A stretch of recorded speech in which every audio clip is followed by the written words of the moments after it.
I'm always curious about how these changes happen, because you have so much inertia, with treatment. And, hey, what does Carlos do? What does Mike do? It's like, what did we learn in training? It's kind of similar to what the other guys on the West Coast do and the East Coast do. And it all is kind of medicine. And it's like, how do we know all these secrets? Oh, they're all in those books. Yeah. And you kind of read the books, and the guys like you write the books, and me and I help write the books. And then we kind of say like, oh, we think this is the best way to do it.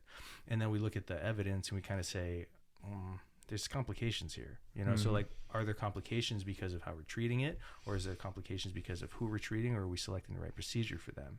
So it seems like that was a good way to get more understanding of the pathology, because it seems like at the time you didn't have a clear understanding of the pathology and the natural history of rotator cuff tears. Why is this thing torn? You didn't injure it. At the time it was, why does this person have a tear? You didn't injure it. Impingement. It was your acromion. It must be impingement, because it must be hitting. There's no other explanation for this degenerative process. It was dumbed down, at the time. Yeah. And so natural history with Ken Yamaguchi, I think, really helped our understanding, and Jay Keener eventually, because he was a fellow there. And then, really improved a lot of our understanding of the rotator cuff. We're still understanding like the rotator cuff. It's a major aspect of the last meeting, the shoulder 360 meeting in Miami. Yeah. Did you come to that? I did not. You didn't come. It was a great meeting with Joe Aboud and Rafi Mirzayan and Paul Sethi. They put it on every year. I think this is the fourth year. Yes, sir. It was just excellent this year, because it's everything else. It's like, why are these things healing most of the time but not all the time?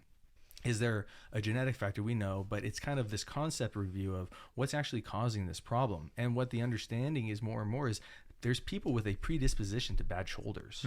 There's predisposition to bad hips, as you know. And I wanted to get into some of that too. Yeah. What are some of the differences that you've seen with the shoulder? Because you're a specialist at the shoulder, and you're a specialist at the hip. You do hip arthroscopy. You develop these minimally invasive methods where you can do debridement of removing the bone, so you're preventing impingement, because it's more of a constrained joint, right? And there's less muscle forces in terms of stability, but it relies on the labrum, and it relies on the bony stability. Yeah. Whereas in the shoulder, you have much more motion, but that socket joint is just so much smaller, shallower, and it's relying on the labrum. It's a and the soft capsule. tissue case. It's just all soft tissue mostly.